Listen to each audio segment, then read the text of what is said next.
Salute BookTube. Welcome back to the channel. Part 3 of my unexpected book haul. You can go back to my channel and see part 1 and part 2. This is the penultimate, I think, the final part of the book haul. For those of you who want to know why it's an unexpected book haul, you can You can watch episode 1 and 2 where I explain why it's an unexpected book haul, and also why so many books. You can also understand if you watch. Since I started BookTube, I mix up the word read and watch. If you watch parts 1 and 2, you'll also understand why I buy a lot of books, considering where I am in the world. So yeah, with that, I'll go right into the book so that this video doesn't go horrendously long. But before I do start with the books, the last batch of books, I do want to go back to one of the books that I discussed in the first video, or sorry, not the first, the second, part 2 of the unexpected book haul, which was this book, Leningrad and its Environs. Again, I'm filming today in the daytime, which is, I usually do it at night. The problem with daytime, I get a bit of glare issues, but this Leningrad, I feel like I didn't give it enough love or explanation in the last video. This is kind of like a guidebook, a tour guidebook, like a tourist guide for Leningrad. At the time, Leningrad, what is today St. Petersburg in Russia. This was written when Leningrad was part of the Soviet Union. This was published, again, very beautiful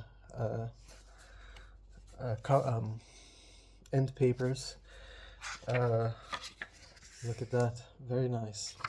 The authors are right there. It's Y. Doroshniskaya and V. Krushina Bogdanov. The publication date is 1979, an English translation 1979, and it's by Progress Publishers. I don't know if that's showing on the screen right there, on the front. Progress Publishers. It's written in acrylic as well, but I can't. I don't know if progress is the same word. I'm not sure. The table of contents, just the second page of the table of contents says cinemas in the center of the city. That's interesting. Of course, I showed some photos, some really beautiful pictures here. St. Petersburg right there. But it's a bit in a fragile condition, so I'll have to be careful when I read it. But that's the back copy. Look at that, very beautiful. Looks like an autumn day. Very nice. Still haven't been to Leningrad or St. Petersburg, but why I also wanted to mention this was because I had mentioned in the last video, but I couldn't take it out. I've taken it out now. I have another book similar, also written during the Soviet era. I alluded to it in the last video in part 2. This is it. It's Around the Golden Ring of Russia. Very nice sunset view there, with the famous sort of Orthodox church tower, and nice end papers as well. These Soviet things are made, Soviet produced guidebooks are really something. This is from Planeta Publishers from Moscow. I hope, again, the glare, I don't know if that's clear. And the publication date is 1988. And so the Golden Ring of Russia, as Angelina at the Books Do thing for me, she mentioned it in the excuse me, in the comments. Those are the cities. So it's Zagorsk, Pereslav-Zaleski, Rostov-Zaleski, Yaroslavl, Vladimir, Zuzdal, and Ivanovo. Where those are, I have no idea, but some nice, beautiful photos. That's a beautiful tower there you have. Just really nice, well published, uh, well published book, really well made. Some nice sculpture. There was one certain picture I wanted to show that was really nice, but uh, I can't find it now. But there's religious artwork. Just again another guidebook from the Soviet era. And then I remembered I had a third book similar, and it's from the same publishers as the first, the Leningrad book. It's Progress Publishers, and this is Moscow, Leningrad, and Kiev. Somebody wants to do back then a Soviet tour. You've got the map this time as a end paper. Is it the same? Okay, the back doesn't have any. Is blank, but this is from Progress Publishers in Moscow. Again, not sure if that's clear. And it's by Ludia Dubinskaya. I think that's the same. Is it the same author from the Leningrad book? Doroshinskaya. No, different. Similar last name, but almost the same.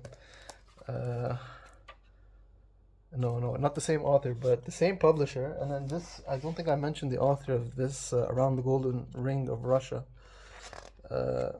It's written and compiled by Yuri Bishkov and Vladimir Desyannikov, and it's translated by Alex Miller.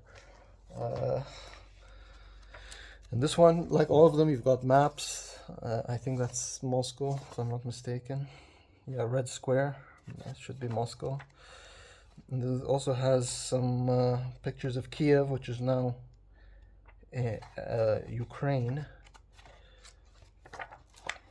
There are some photos of Kiev. So again, I've got a collection now, so that's a kick in the behind to get myself to Russia someday, sooner rather than later. So those, I just wanted to mention those. I think I was a bit in a rush on the last one. I didn't want it to go long, so I didn't go into that much depth. But I just wanted to show those, especially for my Russian audience, which is pretty much Angelina. But there are some other books. These last books, the first one, if it had a theme, was more Middle Eastern nonfiction books. Part 2 of the Unexpected Book Haul was more Western histories.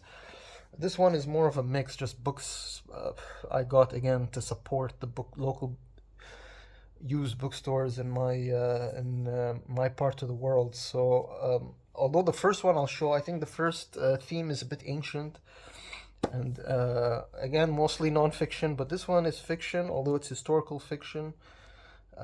This is Wordsworth Classics, Ben-Hur. This is by Lew Wallace. Of course, I think more famously as a movie. The movie has become much more famous than the book. But I've been hearing a bit of about this on BookTube. I saw it on the shelf. I said I'll purchase it. It's really cheap. These Wordsworth Classics. Yeah, it's a biblical fiction basically. An immediate bestseller upon publication. Ben-Hur remains a dazzling achievement by any standards, a thoroughly exhilarating tale of betrayal, revenge, and salvation.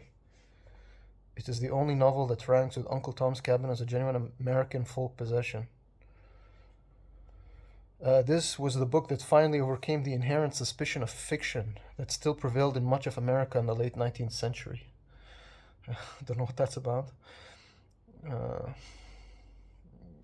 Yeah, I'll keep it there. I haven't seen the movie or read the book, but again, it talks about the ancient world, but it's a historical fiction of the ancient world. The next is Ancient England. I found this. I have the last part, which is part 5 in the series, and now I have part 1. This is Peter Ackroyd, The History of England, Volume 1, which is Foundation. And I have part 5, which is Dominion. So this is very beginning of English history, and I have the very end, or at least the much more modern, and then I just need to fill it in between. It's part 2, 3, 4, then I have 5, and I think there's a part 6, although I'm not sure. I'm not sure where they ended, but I have that. The next one is by Michael Wood, and I think this was became a popular documentary, maybe even more popular than the book. It's In the Footsteps of Alexander the Great, a journey from Greece to India. I think everybody knows who Alexander the Great is, but um, you can see some. First picture I walked into was an ancient Egyptian style carving. I don't know who that is. Is that supposed to be Alexander? I'm not sure. We can.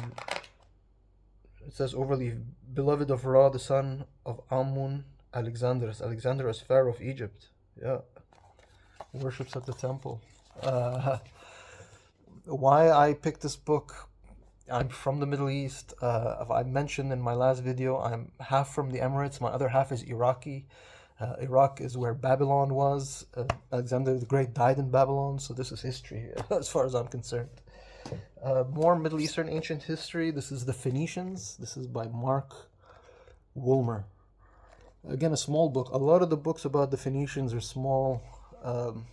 The Phoenicians and the Carthaginians, the Phoenicians were the progenitors of the Carthaginians. Carthage was a Phoenician colony out west. The Phoenicians were mostly in what is today Lebanon, the eastern Mediterranean coast, and a great seafaring people. And yeah, this book it's part of a short history of series. I don't know. They've got others. A short history of ancient Greece, a short history of the Byzantine Empire. A bunch of other stuff covered by a kind of security sticker. Yeah, just interested to read about the Phoenicians. Another important ancient Middle Eastern Mediterranean people who were overshadowed by the Greeks, just as the Carthaginians were overshadowed and ultimately destroyed by the ancient Romans. So that'll be interesting. And then sticking to ancient Middle East, this one, it's very hard for me to not pick these up. I have so many of them. I don't need that many, but it's Discovering Ancient Egypt, and it's by Rosalie David. And then it's a bigger thing. Of course, you got the pyramid and the Sphinx. It's a lot of prose. But like any book about ancient Egypt, you're gonna have find something where you're gonna have art. It's unavoidable, but it's not very big. But it looks interesting. Looks like a nice. It says, Discovering Ancient Egypt takes a refreshingly new approach to the history of ancient Egypt. It tells the dual story of the travelers and archaeologists whose discoveries have led to our understanding of ancient Egypt, alongside an outline history of ancient Egypt. Okay, this refreshingly new approach is not refreshingly new anymore. That's been going on now a lot, but looks like an older book. Yeah, this is from 1993. So maybe in 1993 this was new, where you don't just look at ancient Egypt, but at the people who discovered or the archaeologists who excavate in ancient Egypt. This has been played out now a lot, but probably in 1993 it was a novel thing to do. So, and then even more ancient history. This is Western ancient history. This is by Christopher Hibbert, and it's Rome, the biography of a city. I think this book is famous. Rome is not my specialty because I'm not Western, but the cover was very attractive. And again, big book, almost textbooky, lots of prose, but also lots of artwork. And again, but this isn't just, I said ancient Rome. It's not completely ancient, actually. I think the majority of it, like another nice end paper, the majority of it is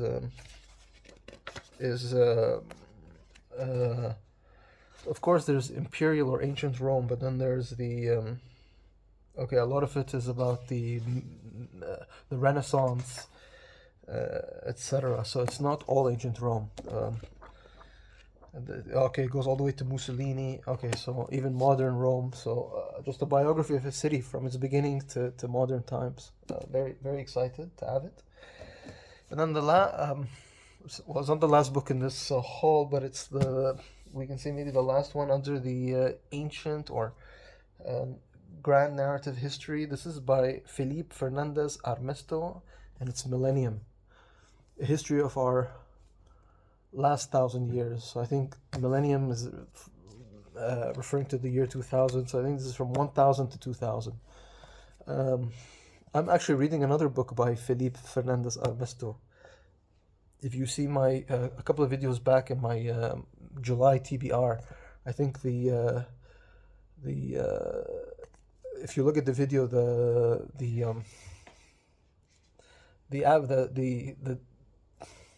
picture of the video on my channel is me holding the book Amerigo, written by Felipe Armesto, Felipe Fernandez Armesto. So this is another book I have of him. This one's a chunker. It's huge. And the thing is, when I saw it at the bookstore, I was very sure that I had it in my library, but I picked it up and bought it anyway. But then when I got back home, I realized that I did have it. I already had a copy. So this is my second. I have two. But what really confused me was this one. I mean, look at the size difference. Of course, this one is taller, but so I was confused. I thought I had like an abridged version, and this is the full version. That's why I went and got it. But it's the same author, it's the same subtitle, so it must be the same book. But I have two. I'll read one and get rid of one, and keep one, or maybe get rid of both. Depends how good it is. I've heard good things about. I heard this is his best book. The Amerigo book I'm reading is I have some issues with it, but I'll discuss that in my monthly wrap-up video. Um, um, where to go next? Okay, we go back to, we started with Russia. We'll go back to Russia. This is Stalin's nemesis, The Exile and Murder of Leon Trotsky, by Bertrand M. Petunade. Petunade? I don't know if I'm pronouncing that correctly, but I got this because it has a nice blurb from Ian Wilson, so who's a good historian. Comes well blurbed. Most of you probably know the story of the three musketeers of the Russian Revolution: Stalin, Trotsky, and Lenin, of course. Lenin dies early. These two are the successors. It's either this guy or this guy. This guy ultimately takes over, and this guy, who is much more of the intellectual, if he was the muscle, this guy was much more of the brain, the philosopher of the Russian Bolshevik Revolution. And of course, this guy was the muscle, and he was ruthless. So this guy had to go into exile in Mexico, and ultimately, this guy sends out a hit squad to kill this guy. That's the outline of the story, but there's a lot of detail which I don't know, which is why I got this book. The back cover says the story of one of the 20th century's most notorious political murders, Stalin's assassination of Leon Trotsky. Trotsky, the charismatic and ruthless intellectual of the Russian Revolution, went from being Stalin's closest advisor to his fiercest critic. By the late 1930s, he was a powerless exile in Mexico. I keep wanting to say Moscow, but it's Mexico. Living under a death sentence from Stalin, who ordered his secret police to kill his nemesis at any cost. Living in a villa borrowed from the great artists Diego Rivera and Frida Kahlo, Trotsky spent his last days in a hothouse of sexual tension and political intrigue. Okay, sounds exciting. And then this time I got poetry. I don't read a lot of poetry, but this guy comes up a lot on BookTube. So when I saw this, I said I'd grab it. This is The Essential Rumi, and it's translated by Coleman Barks. This is a Harper One edition, nice edition, almost new. So happy to find it in a used bookstore. It's a new expanded edition. I don't know if I should read a little bit of a poem. I'm scared about copyright because the translator copyright, but happy to have this, happy to give it a shot. Again, not a poetry reader. You saw a lot of the a lot of the books I've showed already, a lot of nonfiction. So a bit of change is not a bad thing. Um, Another book I picked up, this one, uh, his much more famous brother, I believe, his sibling, Lawrence Durrell is a sibling. This is Gerald Durrell, and this is the Corfu trilogy. Lawrence Durrell, I think his trilogy is called the Alexandria or the Alexandria Quartet, or is it? I've forgotten. But this is Gerald Durrell, and this is about Corfu. I'm fascinated. I went to the Eastern Mediterranean once. I've gone back many times. I'm in love with that area of the world.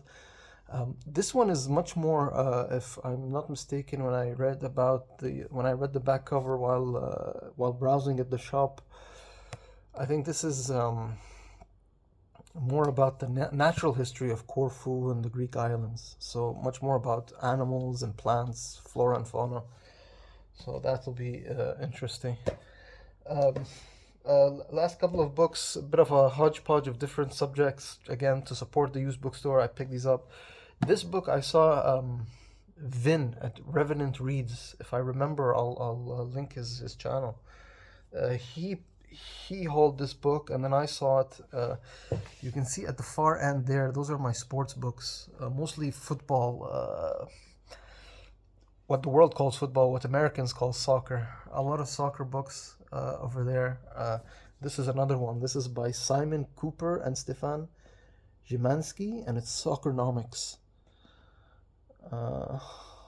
Why England lose, why Germany, Spain, and France win, and why one day the rest of the world will finally catch up. I can talk for a long time about football or soccer, but that last one, why one day the rest of the world will finally catch up, I think is coming true.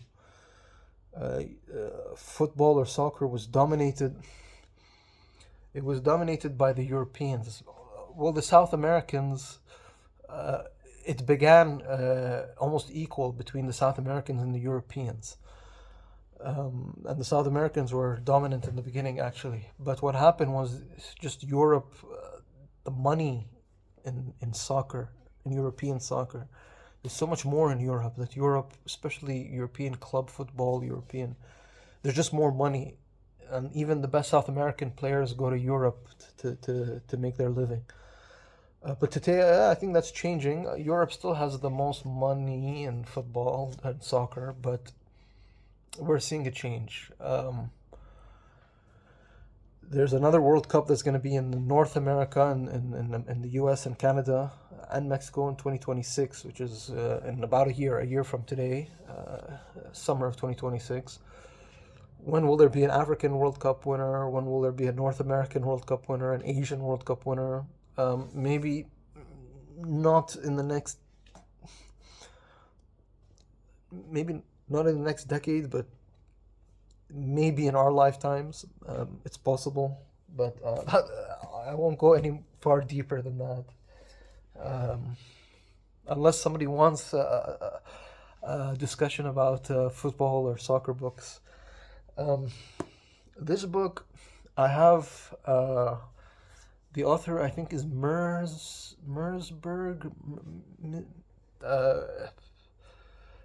Is about the same subject. This is the Facebook effect. This is by David Kirkpatrick, and that's Mark Zuckerberg on the cover, the founder of Facebook. The one I was discussing was called, I think it's called, I forget the title of the book, but it was the inspiration for the movie, which I think was called The Social Network. This one is another book. The subtitle is The Real Inside Story of Mark Zuckerberg and the World's Fastest Growing Company. So I think the first two books were very, Facebook was very new. It was very fresh. It was something outside of the box. So these are mostly positive looks. The more recent books about Facebook and Mark Zuckerberg are very negative. Once the reality of what the monster that this guy created was understood, But initially, Facebook was seen very positively as a very good thing. Now, the jury is still out. But Mark Zuckerberg, if I'm not mistaken, his date of birth, I think he's born the same year as me. So I think we're roughly the same age. I was an early adopter of Facebook, again, because of my age. I was studying in Canada, my university. I had friends who were studying in California. It was a cold December or January, and I needed to escape Canada. My friend said, "Why don't you come to California?" So I took a plane to Los Angeles. This must have been 2004, 2005, around New Year 2004, 2005. That's when all my friends in California were on this Facebook thing. And that's when I got introduced to it, and it wasn't the Facebook of today. You had to be a university student to access Facebook. I think first he initially did it for his Harvard classmates and just for Harvard students where he went to school. But then it opened up to all universities. I think all North American universities. You just had to prove you were a student and then you could log in. So that's when I got into it. But then very quickly it opened up to everybody. Then your little brother was on Facebook, then your parents, then your uncle, then your third cousin twice removed. Everybody was on Facebook. But this is one of the books about it. I'll read it and find out if it's any good. Last three books. This one is by Michael Burleigh. It's called The Best of Times, The Worst of Times. And the subtitle is A History of Now. And there's three pictures. There's the leader of China, the leader of Russia, and the leader of the free world. But I think this is from from Trump's first, his first term. This is first published in 2017.